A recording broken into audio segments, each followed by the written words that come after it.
深夜好，赶路的人，欢迎来到奇妙屋。外面还在下雨吗？别担心，把淋湿的外套挂在门口就好。这间屋子里的温度永远会为你留着最适口的36度半。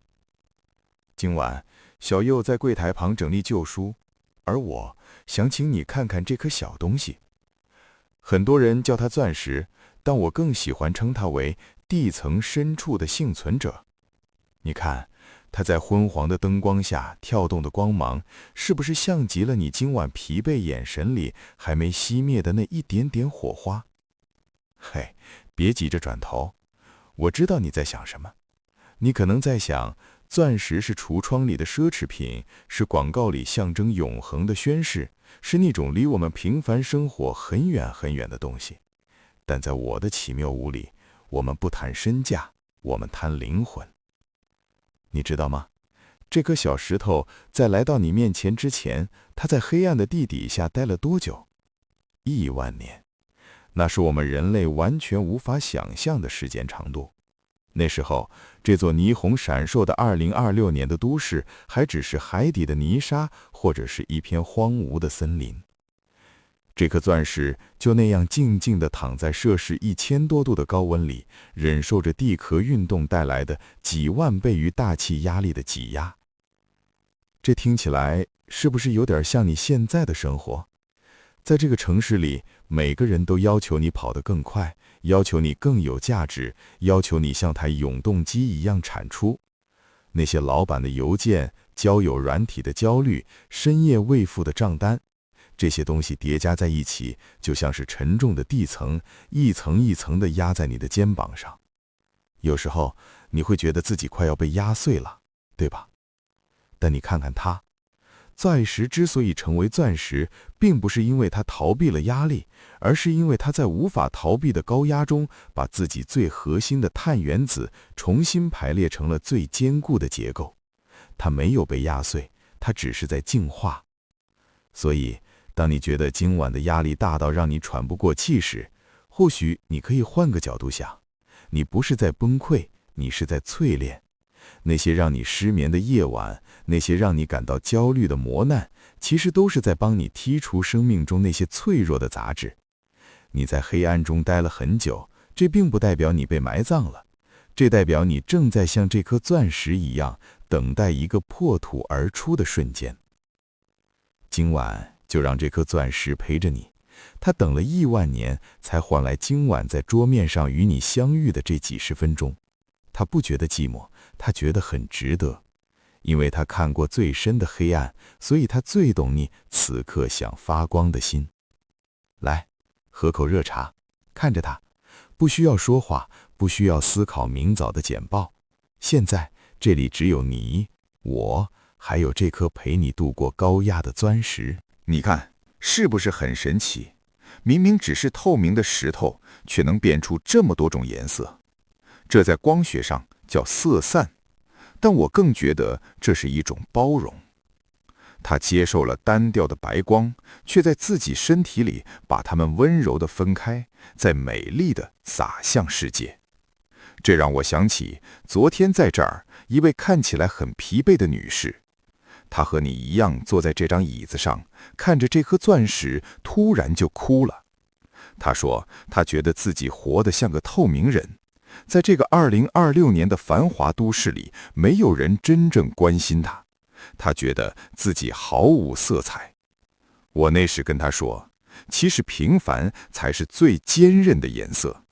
你想想，在我们奇妙屋看过的无数珍奇异宝里，最昂贵的往往不是那些花花绿绿的宝石，而是最纯净、最通透的天然钻石。赶路的人，你觉得自己平凡吗？每天重复着一样的通勤路线，吃着一样的微波便当，做着一样被要求的报告。有时候，你会不会觉得自己的人生就像这颗钻石，在被切割前看起来只是个普通的灰蒙蒙的石块？但那只是因为你还没遇到能让你发光的那道光。这颗钻石在被打磨前，在南非的矿坑里和路边的沙粒看起来没什么两样，是那些匠人，他们用比钻石更硬的工具，一下一下的精确地切割出57个或者58个刻面。每一次切割对钻石来说，可能都是一次惊心动魄的受伤。它失去了原本的体积，它变得棱角分明。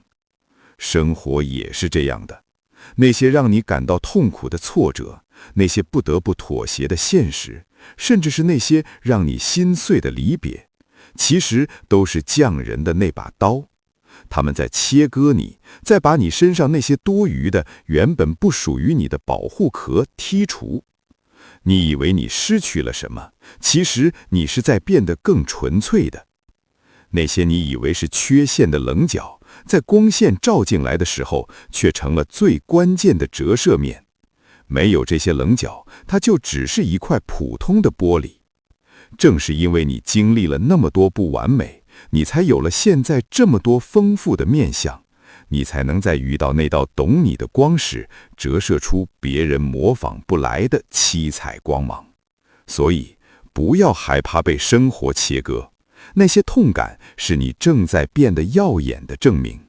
你不是变坏了，你只是变得更有层次了。今晚，在这个奇妙屋里，没有人会要求你做一颗完美的钻石，你只需要做你自己。哪怕你觉得自己现在只是一个灰蒙蒙的石块，也没关系。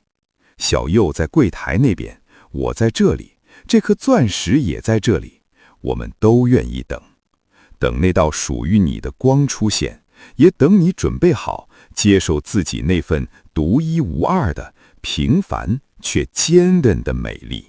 在我还是个小卡皮巴拉的时候，我常听人类说一句话，他们说钻石恒久远，一颗永流传。这句话很有魔力，对吧？它让这种石头变成了一种承诺，一种对永恒的渴望。但我在这间奇妙屋里待久了，看过太多东西的流转，我慢慢明白，人类之所以这么着迷于钻石的很久远，其实是因为你们自己的生命太短促，也太脆弱了。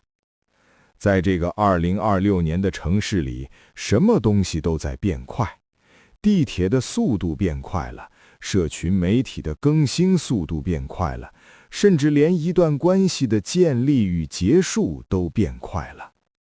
你们活在一个充满不确定性的时代，今天还在流行的东西，明天可能就被遗忘；今天还在一起的人，明天可能就各奔东西。在这种随时都会失去的恐惧里，你们太需要一个不动的东西来抓紧了。赶路的人，你是不是也常常感到不安？在深夜里看着窗外变幻莫测的霓虹灯，你会不会怀疑自己现在握在手里的东西，不管是工作、梦想还是爱情，到底有没有哪一个是能够真正恒久远的？如果你问我，这颗钻石会告诉你什么？它不会给你一个虚假的承诺，说一切都不会变。它会告诉你，正是因为会变，所以现在才值得被恒久地记住。这颗钻石，它虽然坚硬，但如果没有光，它在黑暗里也就是一块冰冷的石头。它的美丽只存在于光与它相遇的那一个瞬间。所以，别再去纠结什么是永恒了，那太遥远了，也太累人了。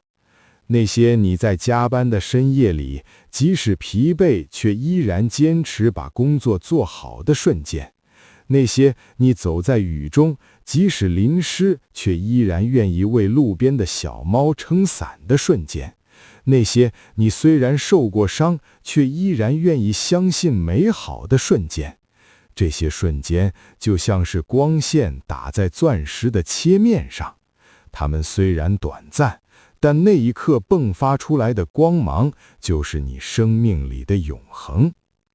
钻石存在的意义，不是为了证明这个世界不会变，而是为了提醒你，即使在一个不断变化的世界里，你依然拥有在某个瞬间变得无比坚韧、无比美丽的能力。卡皮桑再次推了推单片眼镜，看着对方的眼睛。今晚你就不用去想什么遥远的未来，你就把这颗钻石当作一个安静的树洞，把你对未来的恐惧，把你对失去的焦虑都轻轻地告诉他。他亿万年来都在听着蒂克的呼吸，他是一个很好的听证者。他会帮你把这些负面的情绪吸收，然后在明早太阳升起的时候，把它们转化为你继续前进的温柔的力量。赶路的人，你听，外面的雨声是不是变得越来越小了？城市里的霓虹灯是不是也一盏一盏地熄灭了？在这个2026年的深夜，这颗钻石陪了你很久，它把地层深处亿万年的寂寞和高压都化作了此刻桌面上这点安静的光。